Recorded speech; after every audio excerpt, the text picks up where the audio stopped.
நல்லது நல்லது. அவங்க தலையிட்டதுனால நான் தலையிட்டேன், எனக்கு என்ன. ஓகே, நன்றி. இப்ப நான் பேசலாம்னு நினைக்கிறேன்.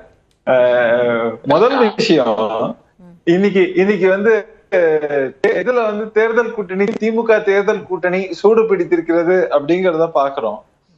ஆனா எல்லாம் வந்து ரொம்ப சந்தோஷமா, போன தேர்தலை விட கம்மியா சீட்டு கொடுத்தாலும் வந்து ரொம்ப சந்தோஷமா வாங்கி கொண்டு போகிறார்கள் அப்படிங்கிறது வந்து டிஎம்கே அலியன்ஸ்ல வந்து பாக்கிறதுக்கே ரொம்ப இதுவா இருக்கு. இன்னும் இல்லாம போன முறை இல்லாத கூட்டணியில் இல்லாத இந்த தேமுதிக வந்து இந்த கூட்டணியில இணைந்திருக்கிறதுனால இந்த அலையன்ஸ்ல இருந்து சீட்டெல்லாம் வந்து எடுத்து அவங்களுக்கு கொடுக்கறது அப்படிங்கறது முடிவு பண்ணிருப்பாங்க அப்படின்னு நினைக்கிறேன். திமுகவை பொறுத்த வரைக்கும் ஒரு விஷயம் தெரியுது, அவங்க வந்து வெற்றி பெற்றால் முதல் விஷயம் தனிப்பெரும்பான்மையுடன் வெற்றி பெறணும். ஒருவேளை தனிப்பெரும்பான்மையுடன் வெற்றி பெற முடியவில்லை என்றால் என்ன ஆனாலும் சரி, கூட்டணி ஆட்சியெல்லாம் கேட்கவே கூடாது. மாநிலம் வந்துட்டு அது எங்க சொத்து அப்படிதான் கணக்கு. கட்சி குடும்ப சொத்து, மாநிலம் எங்கள் கட்சியின் சொத்து. ஆக மொத்தம் அதை தாண்டி வேற யாரும் வந்து எந்த உரிமையும் போட்டுவிட முடியாது. மத்தியில மட்டும்தான் கூட்டாட்சின்னு பேசுவோம், ஆனா மாநிலத்துல வந்து கூட்டாட்சி கிடையாது. எல்லாமே ரெப்ரசன்டேஷன் வைஸ் பாத்தீங்கன்னாக்க நாங்க அதுக்கு உண்டான இதுல வந்து ஆட்சி அதிகாரத்துல ரெப்ரசன்டேஷன் வந்து நாங்க எந்த காலத்திலயும் கொடுக்க போறது கிடையாதுங்கிறது வந்து ஆக மொத்தம். அதிமுக என்ன நிலைப்பாட்டுல இருக்காங்க கூட்டணி ஆட்சி விஷயத்துல? ஒரு நிமிஷம். கூட்டணி ஆட்சி விஷயம் அப்படின்னாக்க பொதுவாக இரண்டு முக்கியமான திராவிட கட்சிகள் அவற்றின் தலைமையில் தான் இருக்குங்கும் போது, இங்க திமுக அதிமுக அப்படின்னு சொல்லும் போது நீங்க அதிமுக வைத்து என்னென்னலாம் வைக்கிறீங்க? நீங்க அதை அடிமை கட்சின்னு சொல்றீங்க, 1008 விஷயங்கள் சொல்றீங்க. ஆனா திமுக தான் வந்து ஜனநாயகமான கட்சி, ஜனநாயகமான கூட்டணி. நீங்க வந்து அதிமுக கூட்டணியை வந்து மதவாத கூட்டணி சொல்றீங்க. ஆனா என்னன்னு பார்த்தா மதம் பேஸ் பண்ணி இருக்கக்கூடிய கட்சிகள் திமுக கூட்டணியில் தான் இருக்கு. எனக்கு அதுதான் வியப்பா இருக்கு. இதுல சொல்ற முன்னுக்கு பின் முரணாக இருக்கக்கூடிய அத்தனை விஷயங்களும் திமுகவை கூட்டணியில் வைத்துக் கொண்டு அதிமுக கூட்டணியை நீங்கள் வந்து இப்படி பேசுவதுங்கிறது ரொம்ப வியப்பா இருக்குங்கிறது தான் ஒரு விஷயம். இந்த போன கடந்த முறை இந்த தேசிய கூட்டணி ஆட்சி அந்த விஷயத்துக்கு திமுக குறித்து விமர்சனம் பண்ணேன்னு சொன்னீங்க. அதிமுக அந்த விவகாரத்துல என்ன நிலைப்பாட்டுல இருக்காங்க? அதிமுகவோட பொறுத்த வரைக்கும் எலெக்ஷனுக்கு அப்புறம் டிசைட் பண்ணுவாங்க. அத மாதிரி நீங்க சொல்ல முடியுமா? தேர்தலுக்கு பிறகு முடிவெடுத்துக்கலாம்னு அதிமுக தலைவர்கள் யாராவது சொல்லிருக்காங்களா? ஒரு நிமிஷங்க. ஏன் தேர்தலுக்கு முன்னாடியே நாங்க முடிவு எடுத்துருவோம்னு சொல்லல இல்ல.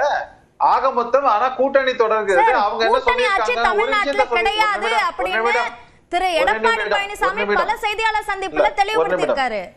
ஒரு நிமிடம். அவர் கடந்த காலங்களில் சொல்லியிருக்காரு. இப்போ வந்து அதை பற்றிய எந்த பேச்சுவார்த்தையும் இல்லைங்கிறது இருக்கு. இன்னொரு முக்கியமான விஷயம், சீட் ஷேரிங்ல கூட என்ன பண்ணிருக்காங்கன்னாக்க, பாஜக இதுல இருந்து நாங்க வந்து மொத்தமா ஒதுக்கீடு செய்ய போறோம். சோ பாஜக அந்த மற்ற கூட்டணிகள் கூட அவங்க பேசி அவங்க எப்படி சீட் ஷேரிங் பண்ணிப்பாங்கிற அளவுல பரந்த அளவுல பேசிருக்காங்க. இங்க நீங்க காங்கிரஸ் நிலைமை என்ன? சிவசங்கரி ஒத்துக்கிறாங்களான்னு கேட்போம், அடுத்த சுற்றுல கேட்டுப்போம்.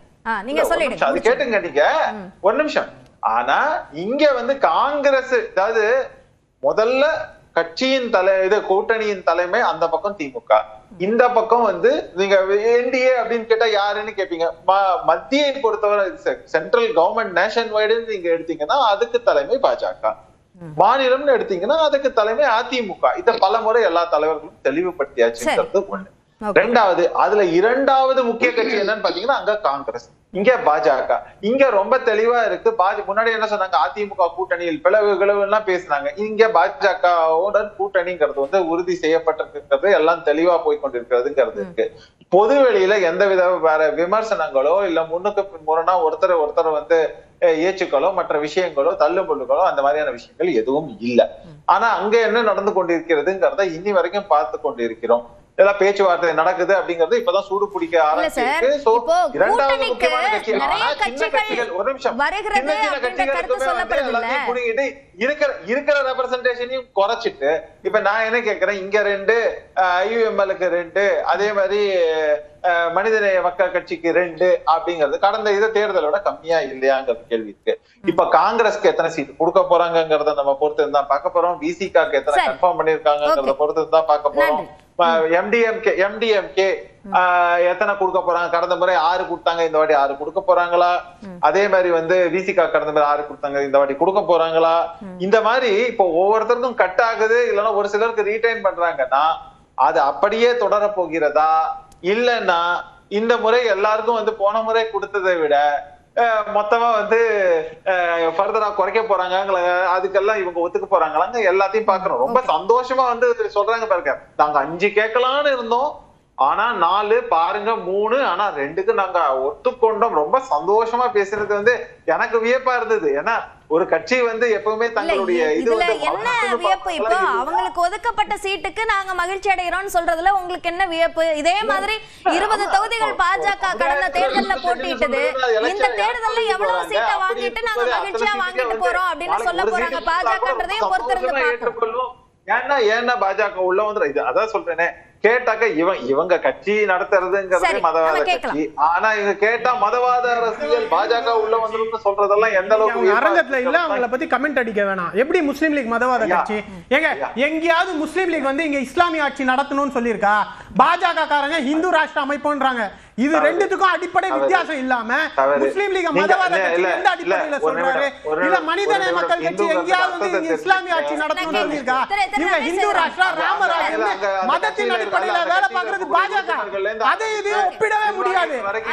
இது வந்து கண்டெம் பண்றேங்க. இன்னைக்கு அவங்க பிரதிநிதிகள் இல்லாத இடத்துல அவங்கள பத்தி குற்றச்சாட்டு வைக்கிறது ஏத்துக்க முடியாது. அதை ஸ்டாப் பண்ண சொல்லுங்க. அவங்கள நான் தரக்குறைவாவே எதுவும் பேசல. தரக்குறைவா இல்லாத குற்றச்சாட்டு பேசுங்க. இல்லாத குற்றச்சாட்டே கிடையாது. இது குற்றச்சாட்டு. எதுங்க மதவாத கட்சி? மதவாதம்னா என்ன டெஃபினிஷன் என்ன உங்களுக்கு? மதவாதம்னா என்ன நீங்க சொல்லுங்க. நீங்க சொல்லுங்க. நீங்க தாங்க அவங்க மதவாத கட்சி. நீங்க ஏன் உங்க கட்சியில முஸ்லிம் பேர் தாங்க? உங்க கூட்டணியில முஸ்லிம் தான் முஸ்லிம் பேர் தாங்க கட்சிகள் இல்லையா? அத மதவாத நீங்க அத ஒரு டெஃபினிஷனை கொடுத்துட்டு அதுக்கு அதுதான் மதவாதம் நீங்க சொல்ல கூடாது. என்னங்க இது? இப்படி எல்லாம் டிஸ்கஸ் மாட்டாதீங்க. முதல்ல அந்த கட்சி பிரதிநிதிகள் இங்க இல்ல. மதத்தின் அடிப்படையிலான கட்சிகள் அத சேர்த்துட்டு இது மதசார்பற்ற முற்போக்கு கூட்டணின்னு சொல்றாங்கன்னு சொன்னீங்க தானே திரு ரமேஷ்? மதவாதம்ன்றாங்க. மதவாத கட்சிகள்ன்றாரு. மதவாதம்னா என்ன? அப்படி சொல்லவே இல்ல. மதவாத கட்சி ஏங்க ஒரு கட்சி இந்து ராஷ்டிரம் அமைக்கணும்னு சொல்றாங்க, மதவாதமா இல்லையா? ஓகே, நான் என்ன கேக்குறேன், நான் கேக்குறது இந்த விஷயத்தெல்லாம் கட்டக்கூடிய பிளாட்ஃபார்மா இது இருக்க கூடாதுங்க. அதுலயா இங்க வந்து ஒரு இல்ல அதுக்கு நீங்க கண்டனம் தெரிவிச்சீங்க, அதுக்கு நான் அனுமதியும் கொடுத்திருக்கேன். எல்லா மதத்தையும் சேர்ந்தவங்க இருக்காங்களா? ஓகே ஓகே, நன்றி. அவங்க எந்த பிரச்சனையை முன்னெடுத்தாலும் எந்தெந்த பிரச்சனைகளை முன்னெடுக்கிறாங்க? பொதுவான பிரச்சனைகளை முன்னெடுக்கிறாங்க. ஏன் முன்னெடுக்கலன்னு உங்களுக்கு எப்படி தெரியும்? அவங்க சட்டமன்ற உறுப்பினர்களுடைய உரையை போய் பாருங்க. எந்தெந்த பிரச்சனைகளுக்கு யார் யார் பேசியிருக்காங்கன்னு தெரியும். என்னங்க நீங்க சட்டமன்ற உரையை விட்டுருங்கன்றாங்க. திரு சுகுணாதிவாகர் விட்டுருங்க, அதுல எல்லாரும் எல்லாத்த பத்தியும் பேசுவாங்க. என்ன பிரச்சனை? திரு சுகுணாதிவாகர், இப்போ பிரதமரோட வருகை, இப்போ அங்க அதிமுக கூட்டணியில பேச்சுவார்த்தை, தொகுதி பங்கீட்டு பேச்சுவார்த்தையை இறுதி செய்யும் அப்படின்னு நினைக்கிறீங்களா அல்லது வேகப்படுத்தும் நினைக்கிறீங்களா? இல்லை, அதுக்கு முன்னால் அந்த விவாதங்கள் தொடர்பாக 2 விஷயங்கள் மட்டும் சொல்லிடுறேன். ஒன்று தோழர் அருணன் சொன்னது, மோடி வருகையை ஒட்டி அந்த அலங்கார வளைவில் பெரியார் படம் வந்து நீக்கப்பட்டிருக்கிறதுன்னு. பெரியார் படம் மட்டுமல்ல, அண்ணா படமும் நீக்கப்பட வேண்டும். அதான் நியாயமான ஒரு விஷயம். ஆனால் பெரியாரை பொறுத்த வரைக்கும் மதவாதத்திற்கு எதிராகவும் வர்ணாசிரமத்துக்கு எதிராகவும் தொடர்ச்சியாக போராடியவர். பாஜக அதற்கு முற்றிலும் எதிரான ஒரு கருத்தியலை உடைய ஒரு கட்சி.